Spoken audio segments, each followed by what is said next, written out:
Hello, welcome to Computer Networks online lecture series. Myself Prima Rawat from Edge Institute of Engineering and Technology in the Department of Electronics and Communication. I'll be taking the online lecture series on the subject Computer Networks. So let's start today's session.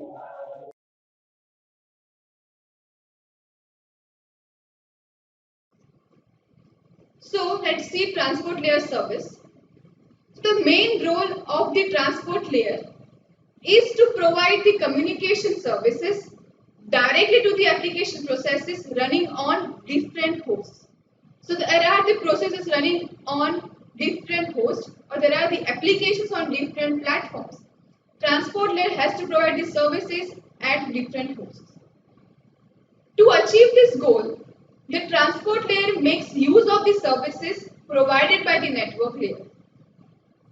The hardware or software within the transport layer that does this work is called the transport entity. So, to satisfy the transport layer requirements or the services, whatever the softwares and hardwares we are using, we'll call it as transport entity. The application communicates by using either of these two protocols.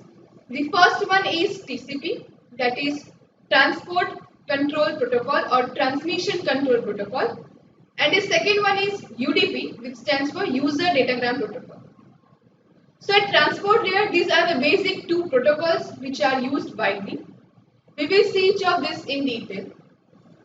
Now, let's see the basic transport layer services. As you can see in this diagram, the first service is end-to-end delivery. The second one is addressing. The third one is reliable delivery. Fourth one is flow control. And the fifth one is multiplexing. So these are the basic 5 services at transport layer. Let us understand each services and its role in detail. So here, let us see the first one, that is end-to-end delivery. So the transport layer transmits the entire message to the destination. Therefore, it ensures the end-to-end delivery of the entire message from a source to destination. So this is the basic role of end-to-end delivery at the transport layer, from source to destination. Second one is reliable delivery. The transport layer provides services by retransmitting the lost and damaged packets, which ensures the reliable delivery of the packets from source to destination host. Next, the reliable delivery of the transport layer has 4 aspects. Among that, the first one is error control, second one is sequence control, third one is loss control, and fourth one is duplication control. So these are the main 4 aspects using which reliable delivery of the packets is done at the transport layer. Now next is flow control. So flow control is used to prevent the sender from overwhelming the receiver, and if the receiver is overloaded with so much of the data, then the receiver discards the packets and asking for the retransmission of packets. So retransmitting these packets to avoid the congestion at the receiver the flow control is to be maintained at the transport layer. So this is again the important service, flow control at the transport layer. Here the next is multiplexing. So the transport layer uses the multiplexing to improve the transmission efficiency. Here multiplexing can occur in two ways. The first one is upward multiplexing and the second one is downward multiplexing. So upward multiplexing means multiple transport layer connection use the same network connection. And the second one is downward multiplexing, which means one transport layer connection which uses the multiple network connections.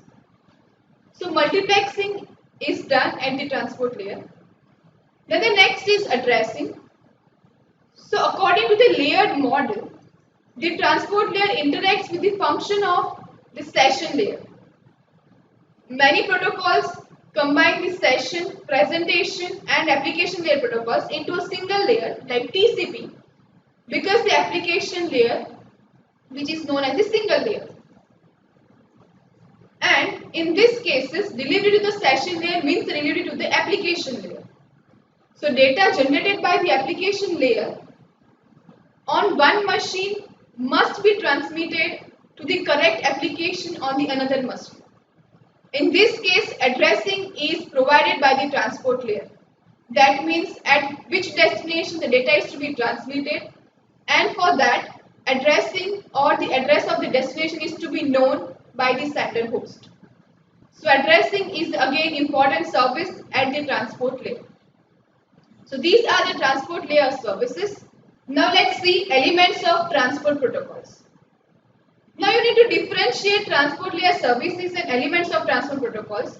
They are different to each other, but some of the content will be same. So let's see elements of transport protocols, in which the first one is addressing, the second one is establishing a connection, the third one is releasing a connection, then the next is flow control and buffering, then next is multiplexing, and the last element of transport protocol is crash recovery. So these are the main 6 elements of transport protocols. Let us understand each of them in detail. So first one, addressing. So when an application, that means a user, processes or wishes to set up a connection to a remote application process, it must specify which one it has to connect to. That is called as addressing. So we will use the generic term TSAP, that is Transport Service Access Point, to indicate the addresses. The analogs and points in the network layers are then called as NSAPs, that is Network Layer Addresses, or else you can say Network Service Access Point. IP addresses are the examples of NSAPs, that is Network Service Access Points.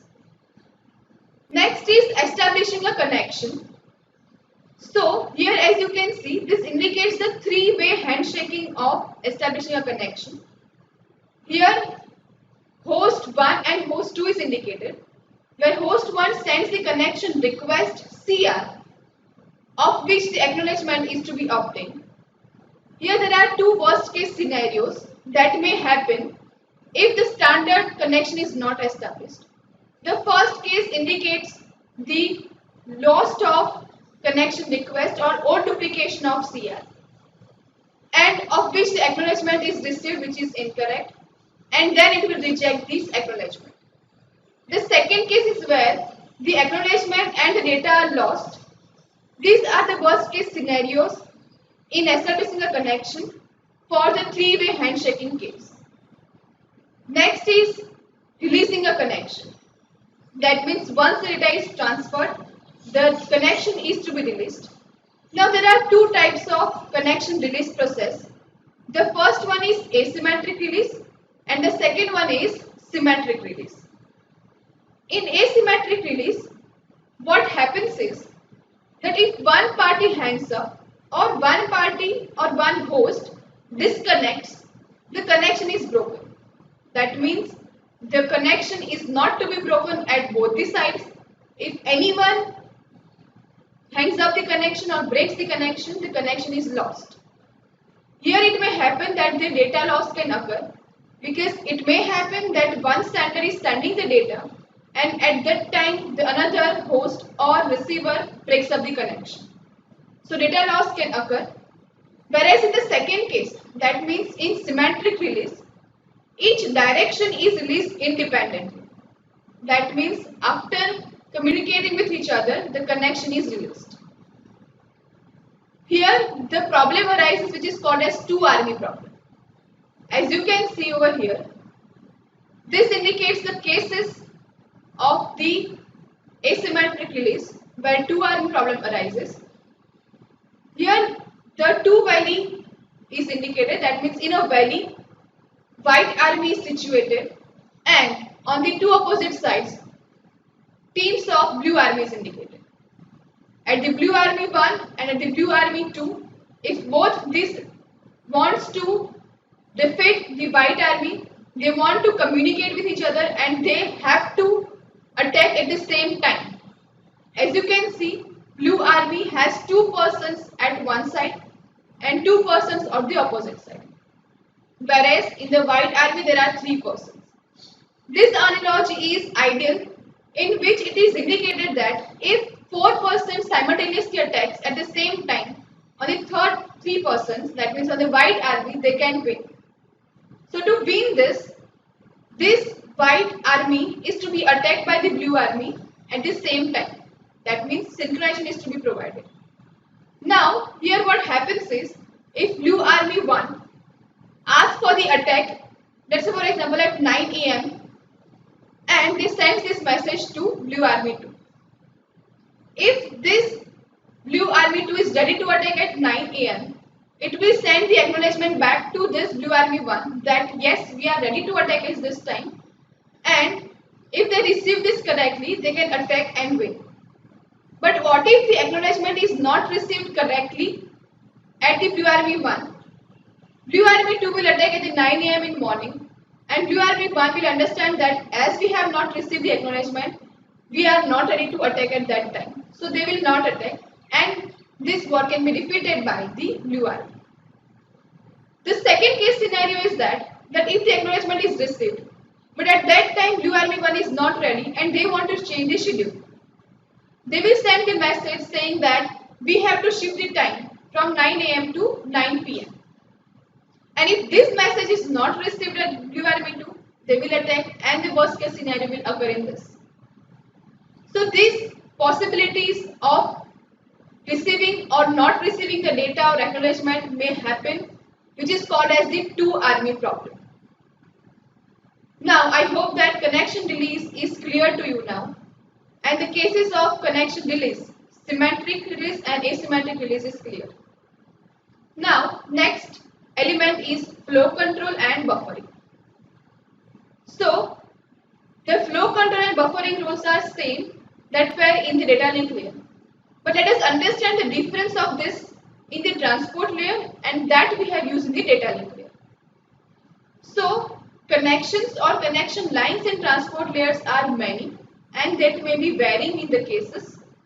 Whereas in data link layer the connection lines are few and they are fixed for particular users. Next is sliding window size. So window size is variable in the transport layer, whereas it is fixed in the data link layer. That means throughout the transmission, window size is remain same in data link layer. Next is buffer management. So for buffer management, there are different sizes in transport layer, whereas in data link layer we had fixed size of buffers. So these are the differences between flow control and buffering for the transport layer and data link layer. Next is multiplexing. We know what multiplexing means. That means the same channel can be used by many users, that means shared by the multiple users. So in transport layer, the network sharing can either be multiplexing or inverse multiplexing. Whereas multiplexing is that where connection shares a network address. whereas in inverse multiplexing, addressing shares a connection. Now next is crash recovery. That means if the hosts and routers are subject to crashes, recovery from these crashes becomes an issue. That means whatever the data loss is there, it has to be recovered. So if the transport entity is entirely within the host, recovery from network and router crashes is straightforward. And if the network layer provides datagram service, the transport entities expect loss of TPDUs, that means transfer protocol data units, all the time and know how to cope up with them. So transport layer provides the crash recovery or data loss of the packets. These are the references. So in this session, we have seen the elements of transfer protocols and we have seen the network layer services. Now in the next session, we are going to see basic protocols used at the transport layer, which are TCP and UDP. Thank you. Thank you for listening.